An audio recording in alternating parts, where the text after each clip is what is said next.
Hello everyone. तो आज हम केमिस्ट्री का एक ऐसा लेक्चर या ऐसा चैप्टर स्टार्ट करने जा रहे हैं जो पूरी केमिस्ट्री में सबसे इम्पोर्टेंट माना जाता है। चैप्टर का नाम है केमिकल बॉन्डिंग। और क्यों इसको इतना इम्पोर्टेंस दिया जाता है इस चैप्टर को, और क्यों इसकी अहमियत दूसरों से बहुत ज़्यादा है, उन सारी चीज़ों के बारे में हम यहाँ पर बातचीत करेंगे और देखेंगे कि क्या क्या चीज़ें केमिकल बॉन्डिंग में इन्वॉल्व होती हैं। ठीक है, इन सारी चीज़ों के बारे में हम लोग बातचीत करेंगे। अब जब हम केमिकल बॉन्डिंग के बारे में बातचीत करते हैं तो बहुत सारी छोटी छोटी सी चीज़ें होती हैं जो हमें यहाँ पे बातचीत करना है। सबसे पहला सवाल हमारे दिमाग में ये आता है कि ये केमिकल बॉन्ड्स बनते क्यों हैं। ठीक है, केमिकल बॉन्ड्स होते क्या हैं और बनते कैसे हैं। तो बहुत सिंपल सी चीज़ है केमिकल बॉन्ड्स के बारे में अगर इसके डेफिनेशन के बारे में बातचीत किया जाए तो किसी भी दो एटम्स के बीच में किसी तरह का अट्रैक्शन होना या किसी तरह का एक तरीके का बॉन्डिंग, मतलब उनको आप पास पास आना, इसको बेसिकली क्या कहा जाता है बेटा? केमिकल बॉन्ड कहा जाता है। ठीक है, और ये जो अट्रैक्टिव फोर्स होता है बेसिकली ये केमिकल फोर्सेस होते हैं। क्या होते हैं बेटा? ये केमिकल फोर्सेस होते हैं। ठीक है, तो इन्हीं के बारे में हम यहाँ पे बातचीत करेंगे। ठीक है, तो आप हेडिंग डाल लीजिए एक फ्रेश पन्ने पे, केमिकल बॉन्डिंग। ठीक है, केमिकल बॉन्डिंग। ये चैप्टर थोड़ा सा आपको ध्यान देना पड़ेगा, बड़ा चैप्टर है।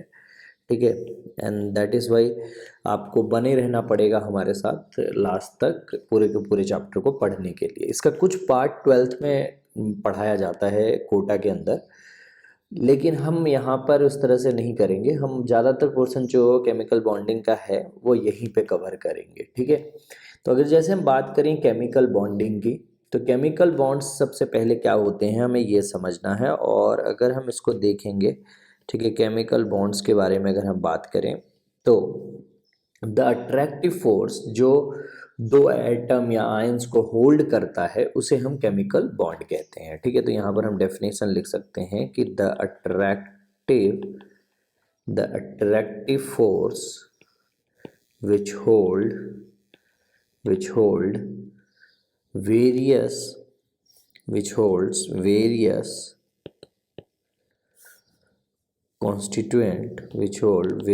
constituents such as atom, ions, etc. are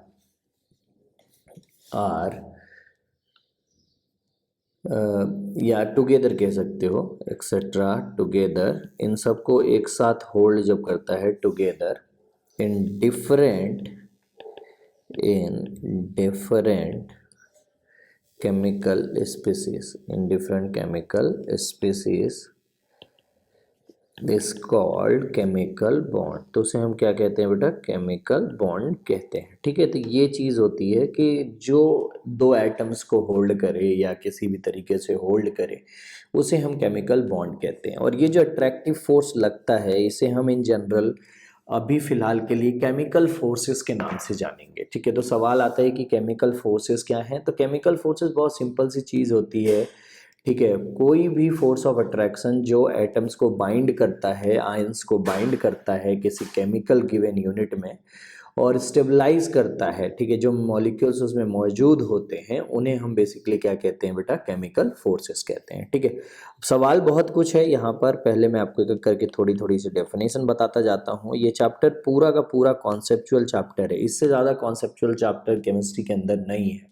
यहाँ पे हर एक कॉन्सेप्ट, हर एक चीज़ के पीछे एक बड़ा कॉन्सेप्ट छिपा हुआ है और उन्हें हमें समझना है। ठीक है, तो जैसे बात करें केमिकल फोर्सेस क्या होते हैं, तो हम बहुत सिंपल कह सकते हैं कि जो केमिकल फोर्सेस होते हैं, chemical forces are the force of attraction, forces of attraction. ठीक है, जो केमिकल फोर्स होते हैं वो क्या होते हैं बेटा? Force of attraction which binds the atom और आयन, आप कह सकते हो एटम और ion present in a chemical unit. ठीक है, जो एक केमिकल यूनिट के अंदर क्या रहते हैं बेटा? मौजूद रहते हैं, उन्हें हम केमिकल यूनिट्स कह रहे हैं। ठीक है, तो वो केमिकल फोर्सेस उन्हें कहा जाता है। अब सवाल ये आता है कि बॉन्ड्स बनाते क्यों हैं। ठीक है, बॉन्ड्स बनाने की कहानी क्या होती है? क्यों कोई एटम अपने आप में इंडिविजुअली या कोई आयन स्टेबल क्यों नहीं रहते और वो बॉन्ड बनाकर क्या करना चाहते हैं, ठीक है। तो बॉन्ड बनाने के पीछे एक सबसे बड़ा रीज़न जो होता है वो स्टेबिलिटी का गेन होता है, ठीक है। क्या होता है बेटा? स्टेबिलिटी का गेन होता है, ठीक है। तो अब हम जो हेडिंग स्टार्ट करने जा रहे हैं वो सबसे इंपॉर्टेंट हेडिंग है, कॉजेज ऑफ बॉन्ड, ठीक है। कॉजेज ऑफ बॉन्ड फॉर्मेशन, कि बॉन्ड बन क्यों रहे हैं उसके बारे में हम यहाँ पर समझने की कोशिश करेंगे। तो बॉन्ड बनते क्यों हैं अगर हम वो बात करें तो सबसे पहला पॉइंट जो आता है इसके अंदर वो आता है टू गेन स्टेबिलिटी। क्या गेन करने के लिए बेटा? स्टेबिलिटी को गेन करने के लिए। बहुत कुछ आएगा इन टॉपिक्स में जो नया है, बिल्कुल आपने पहले नहीं देखा होगा, इसलिए आपको थोड़ा पेशेंसली समझना पड़ेगा इस चैप्टर को, इसमें हम जल्दबाजी नहीं कर सकते। अगर हम बात करें कि स्टेबिलिटी को गेन करने के लिए कैसी स्टेबिलिटी, क्या हो रहा है, वो सारी चीज़ें हम समझते हैं। तो होता क्या है कि जो इंडिविजुअल एटम होते हैं, ठीक है, जैसे यहाँ पर मैं बात करूँ कि हमारे पास एक एटम ए है, ठीक है, और हमारे पास एक एटम क्या है बेटा? बी है, ठीक है। तो इंडिविजुअल एटम जो होते हैं, ठीक है, इंडिविजुअल्स एटम जो होते हैं, individual atoms are unstable. Individual atoms क्या होते हैं बेटा? अनस्टेबल होते हैं। और ये दोनों अनस्टेबल होने की वजह से बॉन्ड बनाना चाहते हैं। क्या करना चाहते हैं बेटा? बॉन्ड बनाना चाहते हैं। और जैसे ही ये बॉन्ड बनाते हैं, ज़रा ध्यान से देखिएगा और समझिएगा, जैसे ही ये क्या करेंगे बेटा? बॉन्ड्स बनाएंगे, ये स्टेबल हो जाएंगे। ये बॉन्ड्स बनाते ही क्या हो जाएंगे बेटा? स्टेबल हो जाएंगे, ठीक है। कैसे स्टेबल हो जाएंगे उनके बारे में भी हम लोग बातचीत करेंगे। फिर ये मान लो यहाँ पर एक बॉन्ड बना ए और बी के बीच में, ठीक है, ये इस तरीके से जुड़ गए और ये तुम्हारी ए और बी का बॉन्ड हो गया, ठीक है। और यहाँ पर ये जो है ये स्टेबल सिस्टम है। ये क्या बेटा? एक स्टेबल सिस्टम है। तो जब बॉन्ड बनते हैं बेसिकली, ठीक है, क्या होता है बेटा? जब बॉन्ड्स बनते हैं बेसिकली तो स्टेबिलिटी ऑफ द जो एटम्स हैं वो बढ़ जाते हैं, क्योंकि जो इंडिविजुअल एटम्स होते हैं वो हाईली अनस्टेबल होते हैं और वो चाहते हैं कि उनको किसी तरीके से बॉन्ड बने और बॉन्ड बनने की वजह से जो उनकी स्टेबिलिटी बढ़ती है उससे उन्हें फ़ायदा हो सके, ठीक है। तो ये प्रोसेस रहता है। अब यहाँ पर दिमाग में एक सवाल ज़रूर आता है कि ये सारी चीज़ें कैसे हो रही हैं, क्यों हो रहा है इस तरीके से, ठीक है। तो बहुत सिंपल सी चीज़ है, ठीक है। और क्या है ये सारी चीज़ें भी हम लोग यहाँ पे बात करेंगे। तो बेसिकली स्टेबिलिटी गेन कैसे शुरू होती है? तो जब आप अगर किसी दो एटम्स को देखेंगे, ठीक है, और उन्हें समझने की कोशिश करेंगे उन एटम्स को कि उन एटम्स के अंदर क्या हो रहा है, ठीक है। तो जैसे मान लो कि हम यहाँ पर दो एटम्स को देखते हैं, एक हमारे पास वही एटम ए है और एक हमारे पास एटम बी है, ठीक है। ये हमारे पास कोई एटम ए है और ये हमारे पास कोई एटम बी है। और जब हम एटम ए और एटम बी को देख रहे हैं, यहाँ पर इसके कुछ इलेक्ट्रॉन्स होंगे ए के, यहाँ पर कुछ इलेक्ट्रॉन्स होंगे बी के, ठीक है। और यहाँ पर एक क्या होगा बेटा? न्यूक्लियस होगा, ठीक है, जो ए का न्यूक्लियस होगा और यहाँ पर जो होगा वो न्यूक्लियस बी का होगा। अब अगर आप देखोगे तो इस इलेक्ट्रॉन और इस इलेक्ट्रॉन के बीच में क्या हो रहा होगा बेटा? रिपल्सन। क्या हो रहा होगा बेटा? रिपल्सन, ठीक है। रिपल्सन को मैं REP लिख रहा हूँ, ठीक है। और अगर आप इस न्यूक्लियस और इस न्यूक्लियस के बीच में देख रहे होगे तो इन दोनों के बीच में क्या हो रहा होगा बेटा? रिपल्सन, क्योंकि सेम चार्ज हैं तो सेम चार्जेस के बीच में क्या होता है बेटा? रिपल्सन, ठीक है। लेकिन अगर मैं इस इलेक्ट्रॉन और इस पॉजिटिव चार्ज के बीच में बात करूं तो यहाँ पर क्या हो रहा होगा बेटा? अट्रैक्शन, ठीक है। तो जो क्या कहते हैं कि सेम चार्जेस हैं वो तो रिपेल कर रही होंगी, लेकिन जो अपोजिट चार्जेस वाले वो हैं वो एक दूसरे को क्या कर रहे होंगे बेटा? अट्रैक्ट कर रहे होंगे, ठीक है। तो जैसे अगर मैं यहाँ पे बात करूँ तो अगर हम बात करें यहाँ पर कि जो न्यूक्लियस ऑफ ए है, ठीक है, न्यूक्लियस ऑफ ए और न्यूक्लियस ऑफ बी की अगर हम बात करें, ठीक है, न्यूक्लियस ऑफ ए और न्यूक्लियस ऑफ बी की बात करें तो इन दोनों के बीच में क्या मौजूद होगा बेटा? रिपल्सन महसूस होगा, ठीक है, पहला। दूसरा अगर हम बात करें न्यूक्लियस ऑफ ए और इलेक्ट्रॉन ऑफ बी की अगर हम बात करें तो इनके बीच में क्या हो रहा होगा बेटा? अट्रैक्शन हो रहा होगा, ठीक है।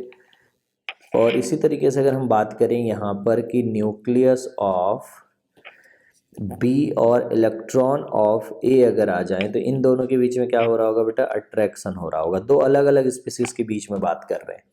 लेकिन अगर इलेक्ट्रॉन ऑफ ए की बात करें और इलेक्ट्रॉन ऑफ बी की बात करें तो इन दोनों के बीच में क्या हो रहा होगा बेटा, repulsion.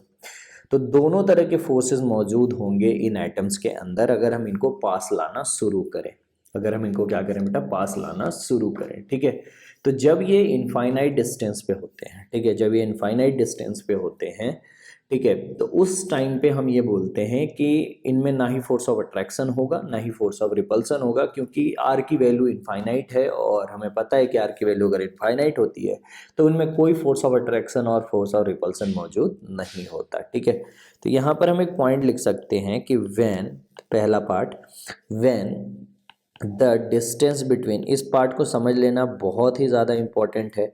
When the distance between two atoms, यहाँ से तुम्हें समझ में आना शुरू हो जाएगा कि क्यों बॉन्ड्स बनते हैं असल में। ठीक है, बॉन्ड बनने की प्रक्रिया क्या है, उससे ज़्यादा ज़रूरी है ये जानना कि क्यों होता है कोई चीज़। ठीक है, तो वो हम यहाँ पर समझ रहे हैं। तो when the distance between two atoms is infinite, जब डिस्टेंस कितना हो बेटा, दोनों के बीच का इनफाइनाइट डिस्टेंस हो। ठीक है, तो हम यहाँ पे कहते हैं कि there is no force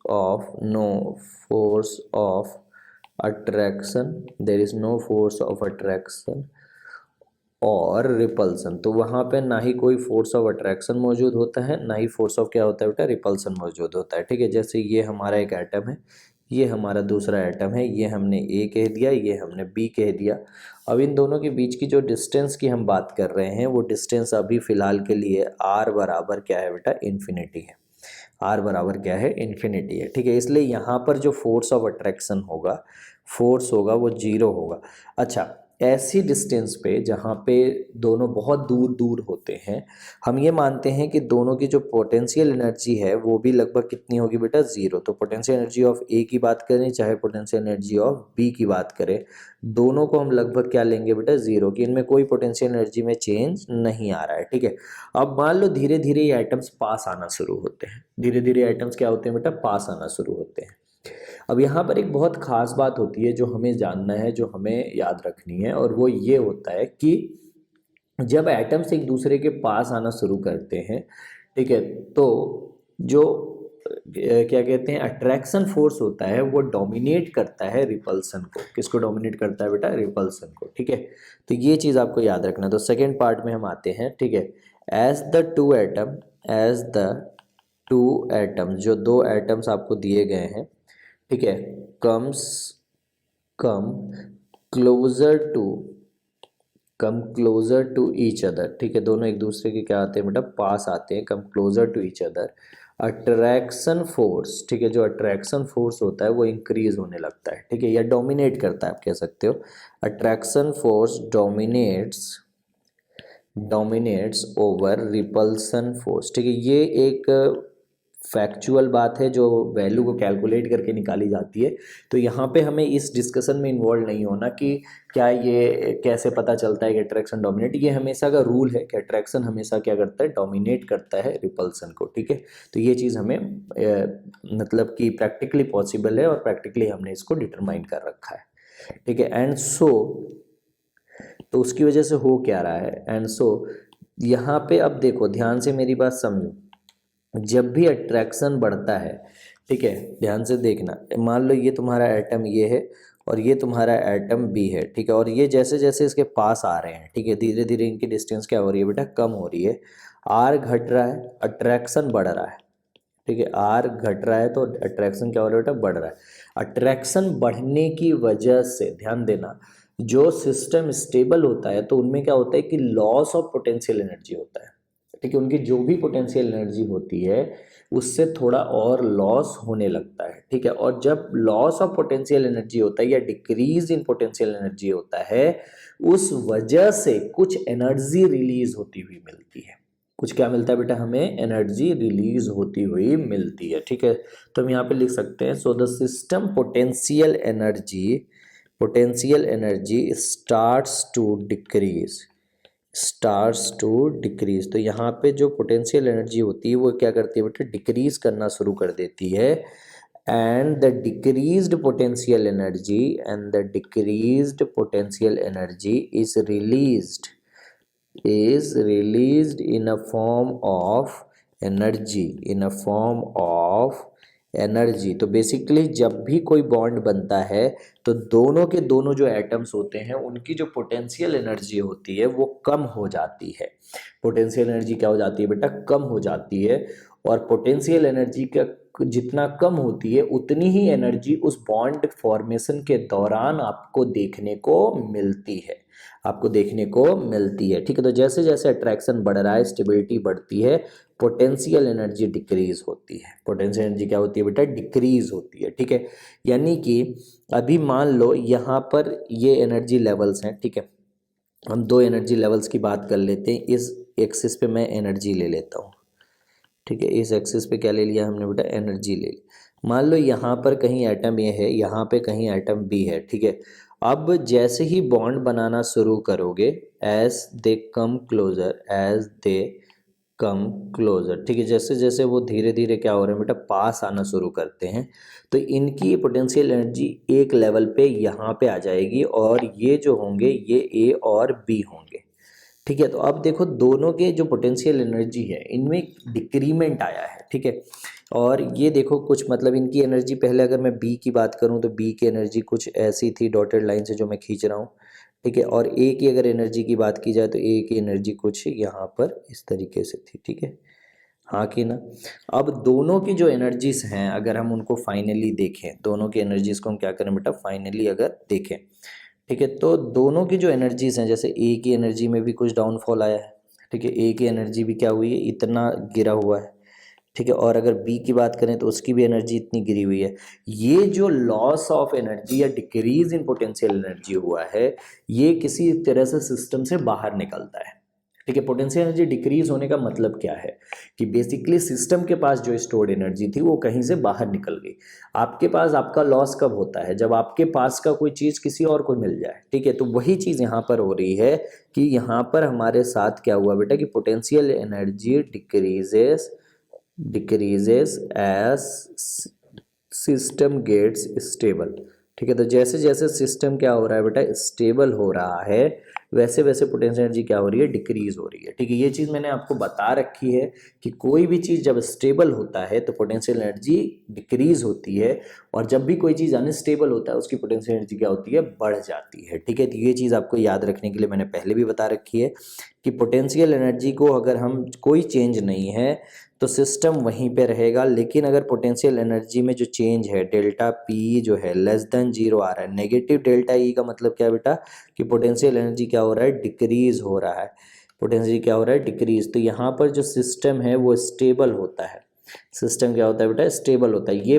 convention है, ठीक है।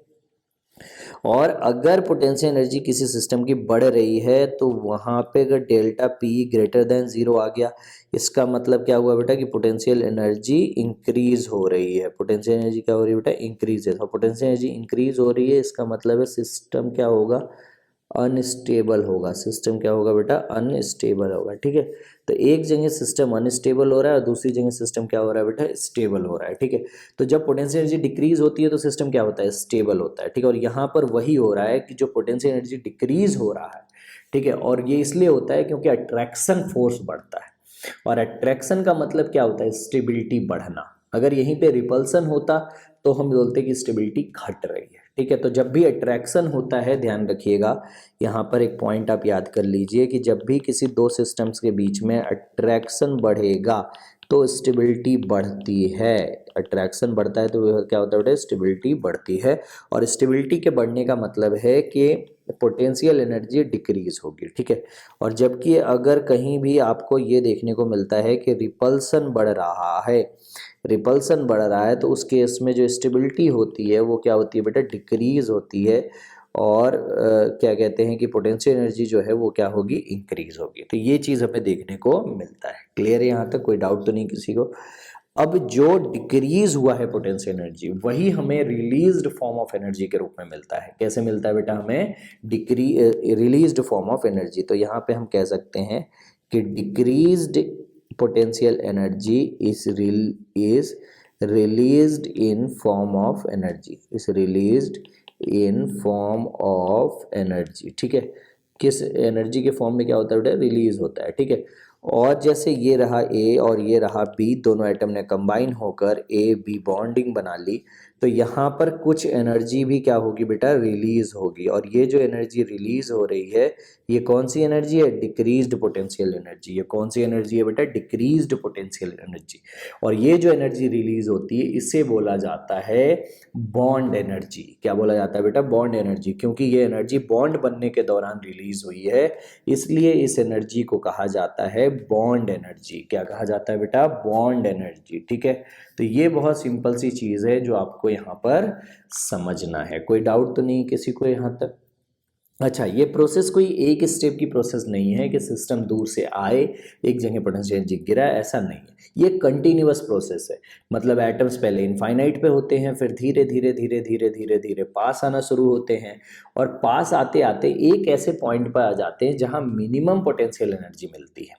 जहाँ पे क्या मिलती है बेटा, मिनिमम पोटेंशियल एनर्जी मिलती है, और वहाँ पे सबसे स्टेबल सिस्टम मिलता है। वहाँ पे सबसे स्टेबल क्या मिलता है बेटा, सिस्टम मिलता है, और वही वो पॉइंट होता है जहाँ पे बॉन्ड बनता है। उसके बाद अगर आप फर्दर सिस्टम को वो करोगे तो रिपल्सन डोमिनेट करने लग जाएगा, और क्योंकि एटम बहुत पास आ जाएंगे और न्यूक्लियस का जो रिपल्सन होता है वो डोमिनेट करने लग जाता है अट्रैक्शन को।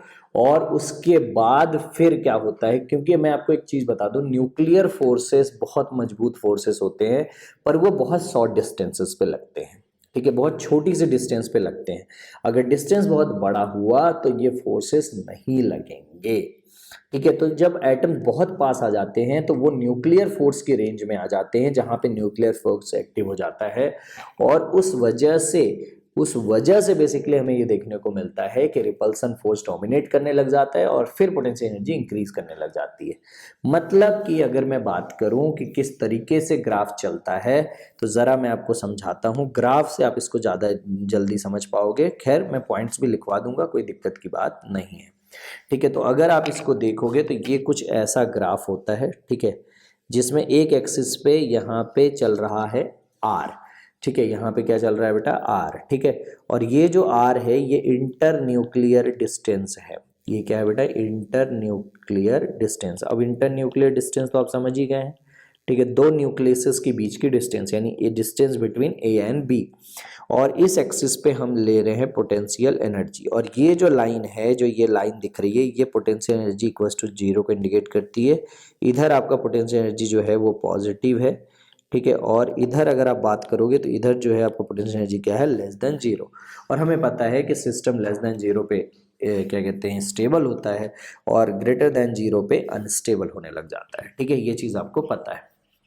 अब देखिए, ये जो डिस्टेंस हम मानते हैं, इसे हम मान लेते हैं कि यहाँ पे इनफाइनाइट दूरी थी ए और बी के बीच में। ठीक है, ए और बी के बीच में यहाँ पर क्या थी बेटा, इनफाइनाइट दूरी थी। तो यहाँ पर अगर हम ए और बी का डायग्राम बनाएंगे तो हमें कुछ ऐसा देखने को मिलेगा कि ए भी इनफाइनाइट पर है और बी भी क्या है बेटा, इनफाइनाइट पर है, बहुत दूर है। ठीक है, और इस वजह से जो दोनों के बीच में अट्रैक्शन एनर्जी है वो बिल्कुल नहीं है, क्योंकि फोर्स ऑफ अट्रैक्शन और रिपल्सन दोनों ही क्या रहते हैं बेटा, एब्सेंट रहते हैं। दोनों ही क्या रहते हैं, एब्सेंट रहते हैं। ये सारी चीज़ें हमें यहाँ पर वेल नोन है, इनके बारे में हमें पहले से सारी चीज़ें पता है। कोई डाउट तो नहीं किसी को यहाँ तक? तो इस तरीके से ये इनफाइनाइट पे हम एनर्जी को लेते हैं। अब इसके बाद कैसे किया जाता है वो हमें देखना है और वो हमें समझना है। ठीक है, तो अगर हम बात करें इसके बाद की कहानी के बारे में, बहुत सिंपल सी है चीज़ें, ऐसे डिफ़िकल्ट भी नहीं है, आपको समझ में आ जाएंगी। ठीक है, तो फिर धीरे धीरे जो डिस्टेंस ऑफ सेपरेशन है दोनों बीच के एटम्स के बीच में, इंटर न्यूक्लियर डिस्टेंस, यहाँ पर हम कह सकते हैं कि ये डिस्टेंस ऑफ सेपरेशन है। ये क्या है बेटा, डिस्टेंस ऑफ सेपरेशन भी आप ऐसे कह सकते हो, distance of separation between A and B. तो ए और बी के बीच में डिस्टेंस ऑफ सेपरेशन, यहाँ पर 0 लगभग पोटेंशियल एनर्जी रही होगी। फिर धीरे धीरे धीरे धीरे धीरे धीरे ये डिक्रीज करना शुरू करती है। धीरे धीरे क्या करना शुरू करती है बेटा, ये धीरे धीरे धीरे धीरे धीरे धीरे डिक्रीज करना शुरू करती है, और डिक्रीज करते करते एक पॉइंट पर ऐसे पहुंचती है जहां पर इसकी एनर्जी मिनिमम हो जाती है। एनर्जी क्या हो जाती है बेटा, मिनिमम हो जाती है, और उसके बाद फिर दोबारा ये ऊपर की तरफ जाना शुरू कर देता है। कुछ ऐसा ग्राफ आता है, ठीक है, एनर्जी का कुछ ऐसा ग्राफ आता है। तो जैसे जैसे आर घट रहा है, ठीक है, आप ध्यान दीजिए, इधर जब आप कहीं पे पहुंचे होगे तो इधर कहीं पे आर जो है वो ए और बी के बीच में क्या हो रहा होगा बेटा, घट रहा होगा, ठीक है। तो धीरे धीरे एक ऐसा पॉइंट आता है जहाँ पर एग्जैक्टली मिनिमम एनर्जी अचीव होती है। अगर आप इस पॉइंट को देखेंगे, ठीक है, इस पॉइंट की अगर हम बात करें तो ये वो पॉइंट है जहाँ पे मिनिमम पोटेंशियल एनर्जी अचीव हुई है। जहाँ पर क्या हुई है बेटा, आपको मिनिमम पोटेंशियल एनर्जी क्या हुई है, अचीव हुई है, ठीक है, इस पॉइंट पे। और इस पॉइंट पर ही बेसिकली बॉन्ड फॉर्म होते हैं, ठीक है। यहाँ पर ए और बी के बीच में जो बॉन्ड है वो फॉर्म हो चुका होगा, ठीक है। इस पॉइंट पे मैं इनको मार्क कर देता हूँ, ठीक है। ये जो ए पॉइंट है ये तो आप देख रहे हो इनफाइनाइट वाला है, ठीक है। ये बी वाला है जो मैंने आपको बताया था कि जब बी ये वाला है, ठीक है, जो हमने यहाँ पे बातचीत किया था, एक स्टेटमेंट लिखा था कि दो एटम्स अप्रोच करते हैं, ठीक है, तो डिस्टेंस जब बी वाले पॉइंट की। अब सी वाला जो पॉइंट है वो मिनिमम एनर्जी का पॉइंट है, आप यहाँ पर देख सकते हो, और इस पॉइंट पे बेसिकली बॉन्ड्स बन चुके होते हैं, ठीक है। इसके बाद अभी तक ध्यान से सुनिए मेरी बात। अब इस जोन में जब आप यहाँ से यहाँ तक आए हो, ए से सी तक जब आप आ रहे हो, तो ए टू सी की अगर बात करें तो यहाँ तक हमें ये देखने को मिलता है कि जो अट्रैक्शन होता है वो ग्रेटर देन क्या होता है बेटा, रिपल्सन।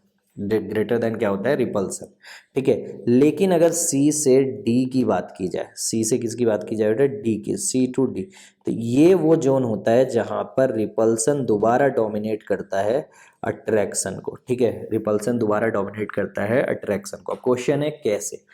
तो होता क्या है, जब एटम्स पास आना शुरू करते हैं, ठीक है, तो पहले तो अट्रैक्शन डोमिनेट कर रहा होता है, क्योंकि जो मेजर रिपल्सन का फोर्स होता है वो होता है न्यूक्लियस और न्यूक्लियस के बीच में, और वो न्यूक्लियर फोर्स होता है जो एब्सेंट रहता है, ठीक है। क्यों एब्सेंट रहता है, क्योंकि न्यूक्लियर फोर्स बहुत कम डिस्टेंस पे लगते हैं, ठीक है, उनके लिए डिस्टेंस जो है बहुत कम होनी चाहिए। तो जब तक उस डिस्टेंस तक कहानी नहीं पहुंच जाती तब तक तो सब कुछ ठीक चलता है, पर जब उससे क्लोज आ जाते हैं तो न्यूक्लियर फोर्स एक्टिव हो जाते हैं, और न्यूक्लियर फोर्स जब एक्टिव हो जाते हैं तो वो इलेक्ट्रोस्टैटिक फोर्स से ज़्यादा की वैल्यू होती है, और उस वजह से वो रिपल्सन डोमिनेट करता है। अभी ये सब पॉइंट मैं लिखवा दूंगा, ठीक है। अच्छा, यहाँ पर जो एनर्जी रिलीज हुई होगी, ठीक है, जो ये एनर्जी आप देख रहे हो, ये एनर्जी जो यहाँ से यहाँ तक आई है, इसी को बोला जाता है बॉन्ड एनर्जी। इसी को क्या बोला जाता है बेटा, बॉन्ड एनर्जी। ये जो एनर्जी डिक्रीज होकर यहाँ पर आई है, जो भी वैल्यू आती है, इसी एनर्जी को बॉन्ड एनर्जी कहा जाता है, ये आपको ध्यान रखना है। और जिस लेंथ पे, क्योंकि ये कोई आर की वैल्यू होगी, जिस लेंथ पे ये बॉन्ड फॉर्म हुआ है इसे बोला जाता है बॉन्ड लेंथ। क्या बोला जाता है बेटा, इसे बॉन्ड लेंथ, ठीक है। और जितनी एनर्जी पे बना है उसको बोलते हैं बॉन्ड एनर्जी, ठीक है। तो यही चीज थी, और ये कैसे आया है, डिक्रीज इन पोटेंशियल एनर्जी। जितना डिक्रीज हुआ है पोटेंशियल एनर्जी में, वही आपको बॉन्ड एनर्जी के फॉर्म में दिख रहा है, वही आपको बॉन्ड एनर्जी के फॉर्म में क्या हो रहा है बेटा, दिख रहा है। समझ में आया। तो कुछ इस तरीके से हम इसके बारे में बातचीत करते हैं, ठीक है, कुछ हम इस तरीके से इसके बारे में बातचीत करते हैं। क्लियर है यहाँ तक कहानी, किसी को कुछ डाउट तो नहीं है। बहुत सिंपल सा कॉन्सेप्ट है, ऐसे तो इसमें कुछ ऐसा खास डाउट नहीं होना चाहिए, ठीक है। तो ये चीज़ आपको, ठीक है, क्लियर है कि जो आपको, ठीक है, ये बहुत सिंपल सा रूल है, ठीक है, यहाँ तक आपको समझ में आ गया होगा। अब देखिए ज़रा, जब हम बात करते हैं इन चीज़ों के बारे में, ठीक है, कि किस तरीके से ये चीज़ें वेरी करेंगी, ये सारी चीज़ें, तो अभी तक हम सी पॉइंट पे पहुंचने वाले हैं, ठीक है। तो हम सी पॉइंट की पहले बातचीत कर लेते हैं और फिर हम सी टू डी के बारे में बात करेंगे, ठीक है। तो बी टू सी में क्या हो रहा है कि कंटिन्यूसली एनर्जी डिक्रीज हो रहा है, ठीक है। कंटिन्यूसली जो एनर्जी है वो क्या हो रहा है बेटा, डिक्रीज हो रहा है, ठीक है। तो कॉन्स्टेंटली वो एनर्जी डिक्रीज होती हुई नज़र आती है, और उसी के बारे में हम यहाँ पर बातचीत कर रहे हैं, ठीक है। तो बी टू सी में हम एक बार पहले वो पॉइंट लिख लेते हैं कि बी टू सी में क्या हो रहा है। तो बी टू सी में पोटेंशियल एनर्जी जो है वो कंटिन्यूसली क्या हो रही है बेटा, डिक्रीज हो रही है, कंटिन्यूसली डिक्रीजेस, ठीक है, कंटिन्यूसली डिक्रीजेस, ठीक है। फिर जब सी पॉइंट पे पहुंच गए हैं तो यहाँ पर हम कहेंगे कि this is the point this is the point where bond formation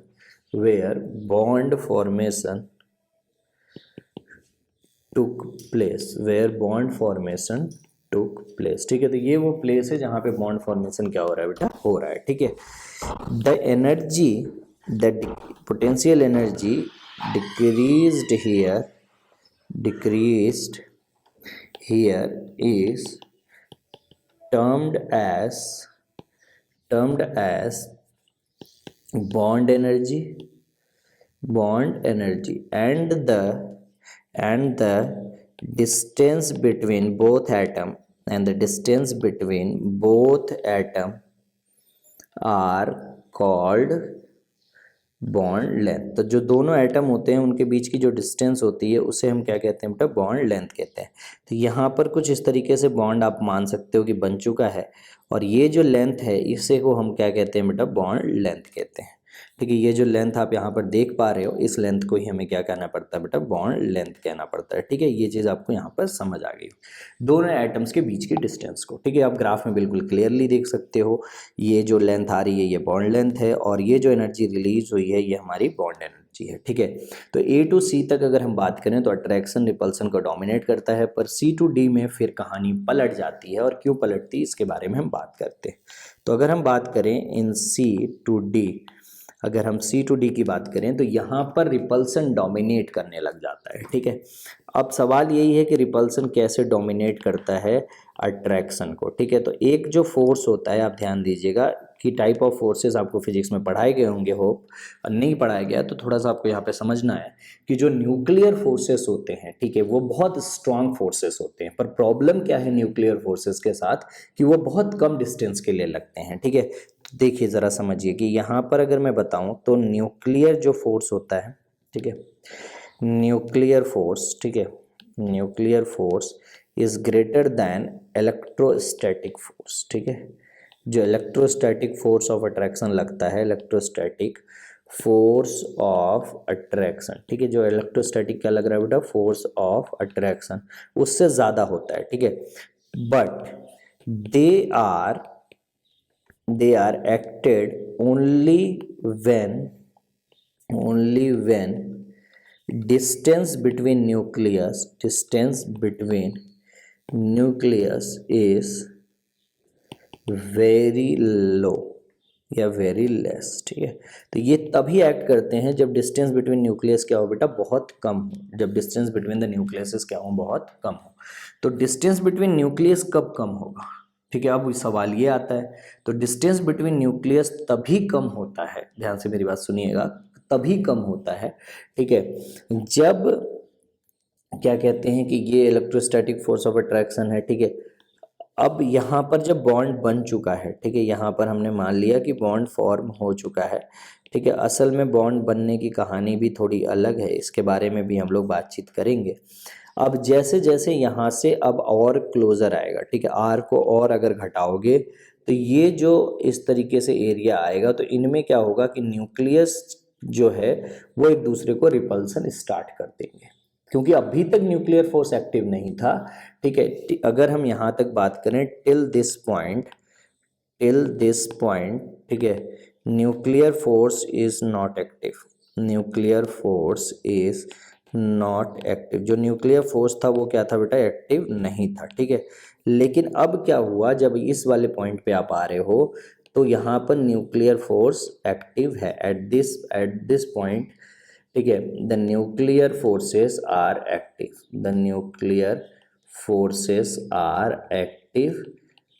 nuclear forces क्या है बेटा, एक्टिव है यहाँ पे, ठीक है। सबसे पहली बात तो ये, एंड दे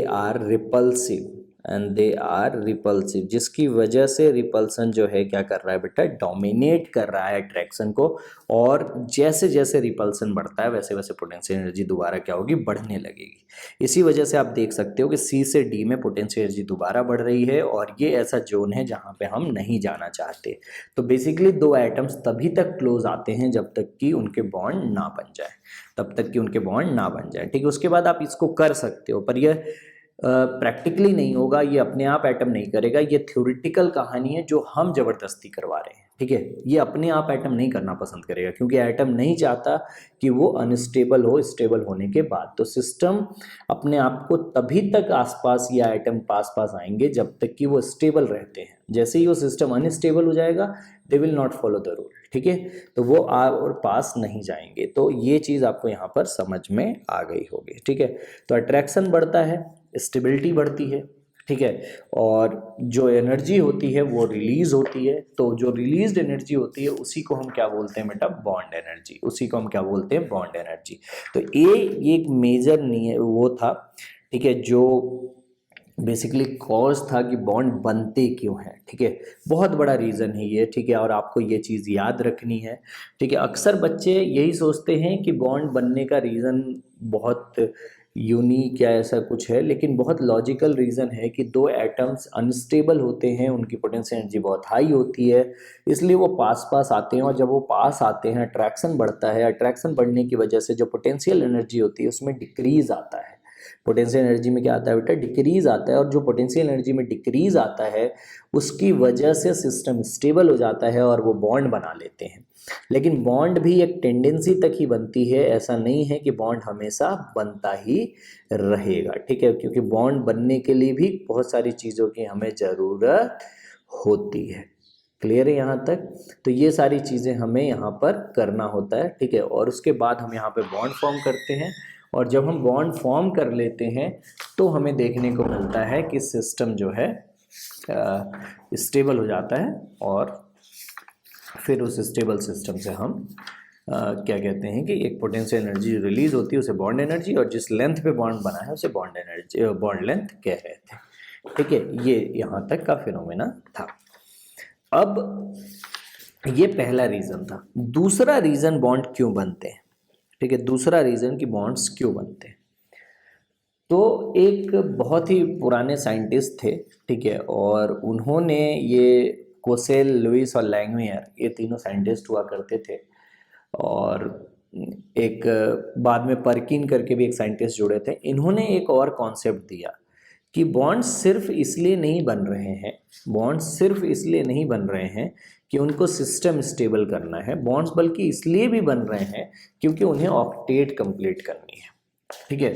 ये बहुत पुरानी थ्योरी, इसके खूब एक्सेप्शन है, ठीक है। अभी हम लोग इसके बारे में जब बातचीत शुरू करेंगे कि ऑक्टेट थ्योरी होती क्या है, तो हम समझ पाएंगे कि इसके कितने सारे एक्सेप्शन हैं और क्यों हम इसके बारे में बहुत कम बातचीत करते हैं, ठीक है। तो वो सारी चीज़ें हम लोग देखेंगे और वो सारी चीज़ें हम लोग समझेंगे करके, ठीक है। अभी हम लोग बहुत कुछ बचा है केमिकल बॉन्डिंग में समझने के लिए, केमिकल बॉन्ड्स को क्लासीफाई करने के लिए अभी हमारे पास बहुत कुछ बचा हुआ है, ठीक है। तो उसके बाद जब हम आगे बढ़ेंगे तो हम लोग देखेंगे कि जो लुइस ऑक्टेट थ्योरी थी वो उसका बहुत एक्सेप्शंस थे, ठीक है। तो दूसरा जो रीज़न बॉन्डिंग में दिया जाता है वो ये दिया जाता है टू कंप्लीट ऑक्टेट। तो पुराने टाइम में लोग ये मानते थे, अभी भी बहुत सारे ये रूल सही हैं, पर कंप्लीटली ये रूल सही नहीं है कि मॉलिक्यूल्स बॉन्ड इसलिए बनाते हैं ताकि वो अपना आउटर मोस्ट सेल में 8 इलेक्ट्रॉन कर सके।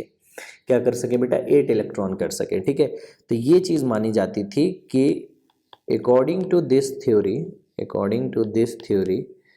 ठीक है, atom forms bond to gain 8 electron in their valence shell, ठीक है। उसके वैलेंस सेल में वो कितने इलेक्ट्रॉन चाहते थे बेटा? 8 इलेक्ट्रॉन चाहते थे, इसलिए बॉन्ड बनाते थे, ऐसा कहा जाता था। इस थ्योरी के बहुत सारे एक्सेप्शन हैं। हम लोग जब इसके बारे में डिटेल में बात करेंगे तो हम लोग देखेंगे ये सारी चीज़ें किस तरीके से होती है, ठीक है। अभी फ़िलहाल के लिए मैं एक एग्जांपल बता देता हूँ। जैसे अगर सोडियम की बात की जाए और यहाँ पे क्लोरीन की बात की जाए, तो इसके पास होते हैं 281 और इसके पास क्लोरीन के पास होते हैं। अच्छा, ये 8 इलेक्ट्रॉन अचीव करने के लिए कई मेथड्स हो सकते हैं। शेयरिंग हो सकती है या ट्रांसफ़र ऑफ इलेक्ट्रॉन हो सकता है, ठीक है। तो किसी भी तरीके से किया जा सकता है, कोई इसमें हार्ड एंड फास्ट रूल नहीं है, ठीक है। तो यहाँ पर अगर हम ये देखें कि क्लोरीन के बारे में अगर हम बातचीत करें, ठीक है, तो सोडियम था, क्लोरीन था, और क्लोरीन का जो इलेक्ट्रॉनिक कन्फिगरेशन होता है वो 2 8 और 7 होता है। कितना होता है? 2 8 7। अब इसके पास एक इलेक्ट्रॉन ज़्यादा है, अगर ये निकाल दे तो ये 2 8 हो जाएगा, और इसके पास 7 है तो ये एक इलेक्ट्रॉन अगर ये गेन कर लेगा तो इसको भी फ़ायदा हो जाएगा। तो बेसिकली हम इनमें से किसी एक एटम के इलेक्ट्रॉन्स को डॉट से दिखाते हैं और एक को हम क्रॉस से दिखाते हैं। अब क्रॉस वाला अगर इधर ट्रांसफ़र हो जाए, ठीक है, क्या हो जाए बेटा, ट्रांसफ़र हो जाए। ये जो हो रहा है ये क्या है, इलेक्ट्रॉन ट्रांसफ़र। ये जो इलेक्ट्रॉन ट्रांसफ़र हुआ इसकी वजह से यहाँ पर आ जाएगा Na+ और यहाँ पर आ जाएगा Cl-, क्योंकि जो इलेक्ट्रॉन गेन करता है वो एनायन बना लेता है और जो इलेक्ट्रॉन लूज़ करता है वो केटायन बना लेता है। ठीक है, तो ये चीज़ हमें पहले से ही नोन है, इसके बारे में हमें चिंता करने की ज़रूरत नहीं है। ठीक है, तो ये चीज़ यहाँ पर हो रही है। अब आप देखो तो इसके पास 2 8 हो गए और इसके पास हो गए 2 8 और 8। ठीक है, तो अब दोनों की जो आउटर मोस्ट है उनमें कितने इलेक्ट्रॉन हो गए बेटा, 8 इलेक्ट्रॉन हो गए।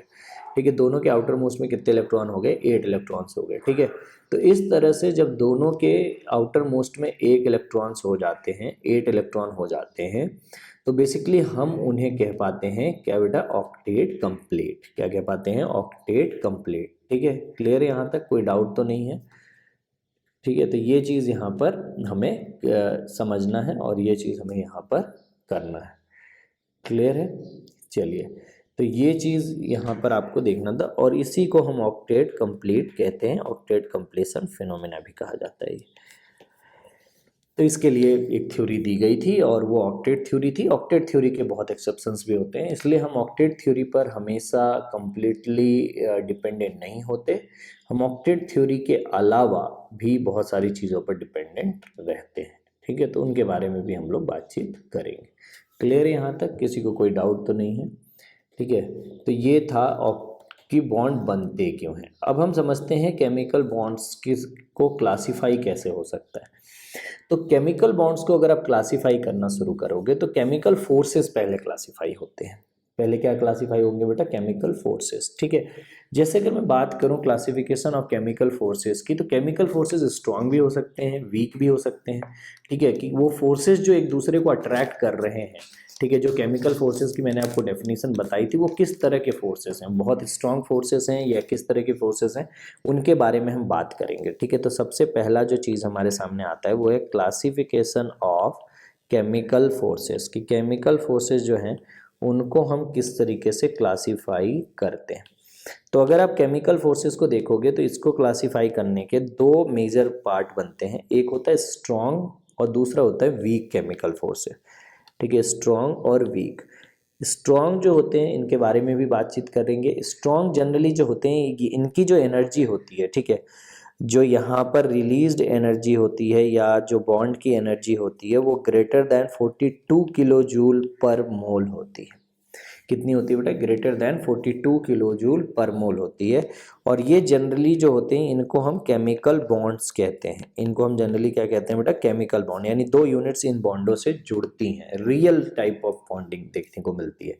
दूसरी होती है वीक बॉन्डिंग। वीक बॉन्डिंग दो तरीके की हो सकती है और वीक बॉन्डिंग के डेफिनेशन आपको पता चली गया है। ठीक है, कि इसमें जो एनर्जी होगी, इसमें जो एनर्जी होगी वो क्या होगी बेटा, लेस देन 42 किलो जूल पर मोल। लेस देन क्या होगी बेटा, 42 किलो जूल पर मोल से कम की एनर्जी होगी।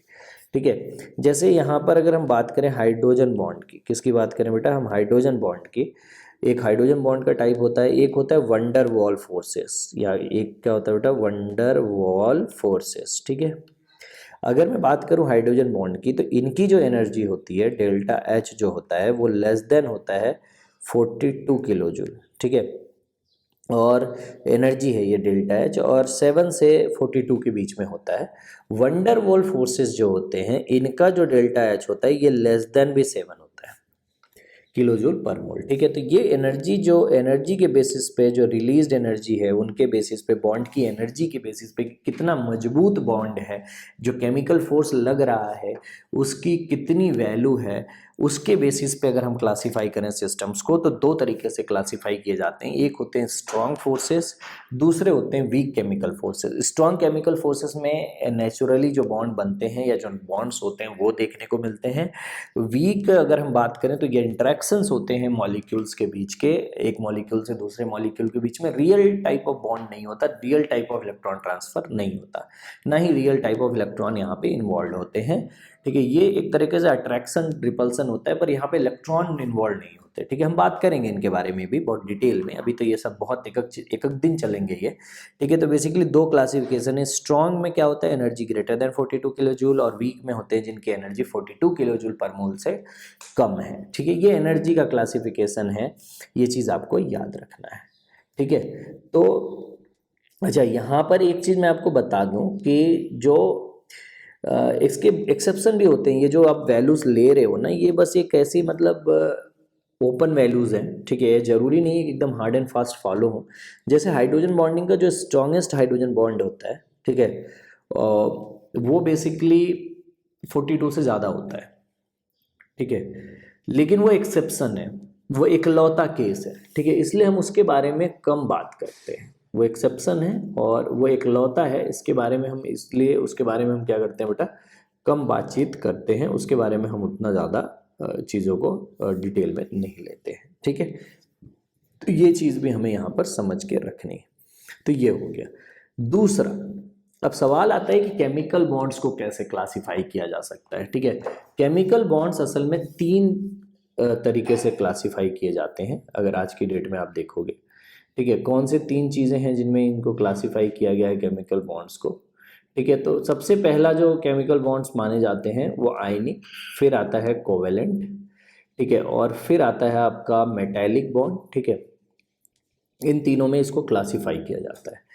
और जो कोवेलेंट बॉन्ड होते हैं उनको दोबारा आप क्या कह सकते हैं कि बांट सकते हैं। ठीक है, बहुत सारी कैटेगरीज में, तो उसके बारे में भी हम लोग बातचीत करेंगे। तो अगर यहाँ पर हम बात करें क्लासिफिकेशन ऑफ केमिकल बॉन्ड की, किसकी बात करें बेटा, क्लासिफिकेशन ऑफ केमिकल बॉन्ड। ठीक है, केमिकल बॉन्ड्स को अगर हम क्लासीफाई करें, क्लासिफिकेशन ऑफ केमिकल बॉन्ड, तो केमिकल बॉन्ड्स की जो क्लासिफिकेशन है ये तीन मेजर कैटेगरीज में बांटे गए हैं। ठीक है, तीन मेजर कैटेगरीज में बांटे जाते हैं। पहला जो होता है दैट इज आयनिक बॉन्ड। ठीक है, क्या होता है बेटा, आयनिक बॉन्ड, और इन्हीं बॉन्ड्स को इलेक्ट्रोवैलेंट बॉन्ड भी कहा जाता है। इन्हीं बॉन्ड्स को क्या कहा जाता है बेटा, इलेक्ट्रोवैलेंट बॉन्ड भी कहा जाता है। सेकेंड जो टाइप होता है that is covalent bond. Second type क्या है बेटा, कोवेलेंट बॉन्ड। थर्ड जो टाइप है that is metallic bond. Third type क्या है बेटा, मेटैलिक बॉन्ड। ठीक है, तो ये बेसिकली तीन तरह के डिफरेंट बॉन्ड्स बनाए जाते हैं यहाँ पे, और उनके बारे में हम लोग बातचीत करना चाहें। आयनिक बॉन्ड जो होते हैं ये जनरली, ठीक है, एक इलेक्ट्रोनेगेटिव एटम और एक इलेक्ट्रोपॉजिटिव एटम के बीच में बनता है। ठीक है, यानी कि यहाँ पर हम बोलें तो एक जो इलेक्ट्रोपॉजिटिव होगा वो तो मेटल हो जाएगा, और जो इलेक्ट्रोनेगेटिव होगा वो क्या हो जाएगा बेटा, नॉन मेटल। तो ये बॉन्ड हमें जनरली मेटल और नॉन मेटल के बीच में देखने को मिलता है। ठीक है, जहाँ पर मेटल की बात करें तो ये इलेक्ट्रोपॉजिटिव होता है, एटम होता है। ठीक है, और नॉन मेटल की बात करें तो ये इलेक्ट्रोनेगेटिव एटम होता है। ठीक है, और यहाँ पर गेन और लॉस ऑफ इलेक्ट्रॉन होता है। यहाँ पर क्या होता है बेटा, गेन और लॉस ऑफ इलेक्ट्रॉन होता है। ठीक है, मतलब बेसिकली ट्रांसफर ऑफ इलेक्ट्रॉन होता है, यानी एक को लॉस और एक को गेन हो रहा है, तो बेसिकली हो क्या रहा है बेटा, ट्रांसफर ऑफ इलेक्ट्रॉन हो रहा है। ठीक है, और इनके बीच में अगर हम मेजर फोर्सेस देखें तो केटायन होता है एक, और एक एनायन होता है, और उन दोनों के बीच में इलेक्ट्रोस्टैटिक फोर्स मौजूद होता है। क्या मौजूद होता है बेटा, इलेक्ट्रोस्टैटिक फोर्स मौजूद होता है। ठीक है, तो ये चीज़ होती है। दूसरा, अगर हम बात करें कोवेलेंट बॉन्ड्स की, कि कोवेलेंट बॉन्ड्स कब बनेंगे और कोवेलेंट बॉन्ड्स की कहानी क्या है, तो कोवेलेंट बॉन्ड्स बेसिकली दो नॉन मेटल्स के बीच में जनरली बनता है। किसके बीच में बनता है बेटा, दो नॉन मेटल। ये सब जनरल चीज़ें मैं बता रहा हूँ। ठीक है, एकदम हार्ड एंड फास्ट रूल नहीं है, ऐसा भी हो सकता है कि वो और चीज़ों के बीच में बन जाए। ठीक है, कोई दिक्कत की बात नहीं है। तो ये दो नॉन मेटल्स के बीच बनता है, और अगर हम बात करें दोनों नॉन मेटल्स के बीच में, ठीक है, तो ये इलेक्ट्रोनेगेटिव है। ठीक है, और ये भी क्या है बेटा आपका, इलेक्ट्रोनेगेटिव। तो दो इलेक्ट्रोनेगेटिव एटम्स के बीच में बनता है, और ये कैसे बनता है, शेयरिंग ऑफ इलेक्ट्रॉन से। शेयरिंग ऑफ इलेक्ट्रॉन होता है, मतलब ये इलेक्ट्रॉन शेयर करते हैं कि तू भी रख ले भाई, मैं भी रख लेता हूँ, ये वाला सीन होता है। कोई किसी से छीनता नहीं है, ठीक है, क्लियर है यहाँ तक? कोई किसी से छीनता नहीं है, बस वो एक दूसरे को क्या करते हैं, इलेक्ट्रॉन ट्रांसफर कर, मतलब शेयर करते हैं कि एक इलेक्ट्रॉन है, तेरे को भी ज़रूरत है तू भी रख ले, मेरे को भी ज़रूरत है मैं भी रख लेता हूँ, शेयरिंग टाइप का होता है, ठीक है। जैसे एक ही कमरे में दो लोगों का रहना, अब वो कमरा शेयर हो रहा है, ठीक है। लेकिन ट्रांसफर का मतलब क्या है, तुम अपना कमरा छोड़ के दूसरे के कमरे में जा रहे हो, दूसरा तुम्हारे कमरे में आ रहा है, तो यहाँ पे ट्रांसफर नहीं होती, शेयरिंग होती है, ठीक है। And the third type is the metallic bond. Third type क्या है बेटा यहाँ पर, मेटेलिक बॉन्ड। मेटेलिक बॉन्ड जो है वो मेटल और मेटल के बीच बनता है। किसके बीच बनता है बेटा, वो मेटल और मेटल के बीच बनता है, ठीक है। जहाँ पर बेसिकली इलेक्ट्रोपॉजिटिव और इलेक्ट्रोपॉजिटिव इन्वॉल्व होते हैं दोनों ही, और यहाँ पर जो होता है, यहाँ पर भी इलेक्ट्रोस्टैटिक फोर्स ऑफ अट्रैक्शन ही मौजूद रहता है मेटल कर्नल और मोबाइल एक्सेस इलेक्ट्रॉन्स के बीच में, ठीक है। किसके बीच में बेटा, मोबाइल इलेक्ट्रॉन्स के बीच में मौजूद रहता है, ठीक है। इसके बारे में हम लोग बातचीत करेंगे, ये पूरा का पूरा एक टॉपिक है, छोटा सा टॉपिक है पर है, ठीक है। और इस पे लेकिन क्वेश्चन नहीं आते हैं, बड़ा कम क्वेश्चन आए हैं। मेटेलिक बॉन्ड एक आध दो बार ही पूछा गया है, ठीक है। तो ये basically electrostatic force of attraction है, ठीक है। और ये मौजूद होता है बिटवीन फिक्स्ड मेटल कर्नल, ठीक है। किसके बीच होता है बेटा, fixed metal kernel and mobile electrons के बीच में, ठीक है। किसके बीच होता है, मोबाइल इलेक्ट्रॉन, जो उसके मोबाइल इलेक्ट्रॉन्स होते हैं। मोबाइल का मतलब क्या होता है, जो मूव कर सकते हैं, ठीक है। मोबाइल का मतलब क्या होता है, जो मूव कर सकते हैं उनको हम बोलते हैं मोबाइल, ठीक है। ये चीज़ याद रखना, कई बार केमिस्ट्री में ये टर्म आएगा मोबाइल, और ये वो वाला मोबाइल नहीं है जो आप लेकर चला रहे हो मजे से, ठीक है। ये असल में मूव करने वाली किसी चीज़ को मोबाइल कहा जाता है, और इसी वजह से जो वर्ड मोबाइल है वो भी यूज़ किया जाता है, ठीक है। तो बेसिकली हमने क्लासिफिकेशन किया है इन केमिकल बॉन्ड्स का। अच्छा, ये सारे के सारे जो मैंने आपको केमिकल बॉन्ड बताए हैं, ये स्ट्रॉन्ग फोर्स होते हैं, ठीक है। ये स्ट्रॉन्ग बॉन्ड्स में कैटेगरी में आते हैं, तीनों के तीनों, ठीक है। तो इनकी जो एनर्जीज होती हैं वो 42 किलो जूल से तो पक्का ही गारंटीड ज़्यादा होती है, बल्कि अगर मैं आपको एक डेटा दूँ तो 200 किलो जूल के आसपास की होती है, ठीक है। तो बेसिकली 42 से तो बहुत ऊपर होती है, 5-6 गुना ज़्यादा होती है, ठीक है। और कई बॉन्ड जो होते हैं, जैसे हाइड्रोजन की अगर मैं बात करूँ, जो अच्छे बॉन्ड्स बनाते हैं, जो बहुत अच्छी टेंडेंसी होती है, स्ट्रॉन्ग बॉन्ड होते हैं, वो 450 की रेंज में चले जाते हैं, 400 से 450 की रेंज में, ठीक है। तो वहाँ पे आप और भी बहुत ज़्यादा क्या कहते हैं कि इलेक्ट्रॉन्स बन जाते हैं, ठीक है। कोई दिक्कत की बात नहीं है। तो फोर्सेस के बेसिस पे अगर क्लासीफाई होता है तो ये तीनों जो हैं ये स्ट्रॉन्ग फोर्सेस के अंदर फॉल करेंगे। लेकिन इनकी अगर हमने केमिकल बॉन्डिंग क्लासिफिकेशन की तो बेसिकली ये 3 कैटेगरीज में बांटे जा सकते हैं, आयनिक बॉन्ड, कोवेलेंट बॉन्ड और मेटेलिक बॉन्ड। आयनिक बॉन्ड्स वो होते हैं जो मेटल नॉन मेटल के बीच बनता है, और यहाँ पर इलेक्ट्रॉन का ट्रांसफर होता है, और इलेक्ट्रॉन ट्रांसफर होने के बाद दोनों एटम्स के बीच में जो फोर्सेस मौजूद होते हैं वो इलेक्ट्रोस्टैटिक फोर्स ऑफ अट्रैक्शन जैसा होता है, ठीक है। दूसरा जो होता है वो कोवेलेंट बॉन्ड है, जो नॉन मेटल और नॉन मेटल के बीच बनता है, दो इलेक्ट्रोनेगेटिव एटम के बीच बनता है, और ये शेयरिंग ऑफ इलेक्ट्रॉन से बनता है, ना कि ट्रांसफर ऑफ इलेक्ट्रॉन से। लास्ट होता है मेटेलिक बॉन्ड, जो दो मेटल्स के बीच बनता है और दोनों इलेक्ट्रोपॉजिटिव एटम होते हैं।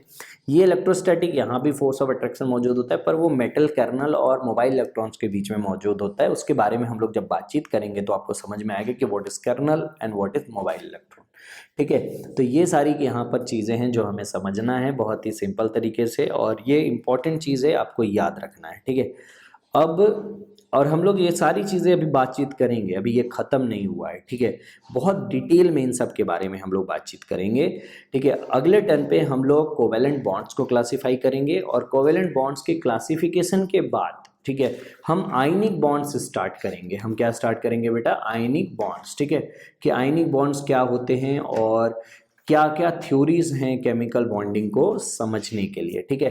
तो कोवेलेंट बॉन्डिंग को समझने के लिए या केमिकल बॉन्डिंग को समझने के लिए बहुत सारी थ्योरीज दी गई हैं, ठीक है। आज के डेट में 5 मेजर थ्योरीज पे हम बातचीत कर पाते हैं, ठीक है, जो लास्ट आपके सिलेबस में नहीं है। सबसे पहली थ्योरी होती है इलेक्ट्रॉनिक थ्योरी ऑफ वैलेंसी, जो लुईस ऑक्टेट थ्योरी भी कही जाती है। दूसरी होती है valence shell electron pair repulsion theory, VSEPR theory, ठीक है, जो सिस्बिक, नाइलोन और गिलेस्पी ने दिया था। उसके बाद थर्ड होता है वीवीटी वैलेंस बॉन्ड थ्योरी, जो लाइनस पॉलिंग ने दिया था, ठीक है। उसके बाद फिर एमओटी आता है मॉलिकुलर ऑर्बिटल थ्योरी, जो रॉबर्ट मोलिकर ने दिया था। और last the theory is the United atom method या मॉडल, और ये क्लाउसन ने दिया था, और इसके बारे में हम बातचीत नहीं करते क्योंकि हमारे सिलेबस का पार्ट नहीं है, ठीक है। तो बहुत कुछ अभी इस चैप्टर में बाकी है, एक एक थ्योरीज आएंगे, उनके पॉइंट्स आएंगे, वो सारी चीज़ें आएंगी। आज हमने ये सीखा कि बेसिकली केमिकल बॉन्ड्स बनते क्यों हैं और केमिकल बॉन्ड्स को कैसे क्लासीफाई किया जा सकता है। अगले टर्न पे हम कोवेलेंट बॉन्ड्स को क्लासीफाई करेंगे, फिर हम आयनिक बॉन्ड्स की थ्योरी पे चलेंगे, ठीक है। तो आज के लिए बस इतना ही, दैट्स इनफ फॉर टुडे।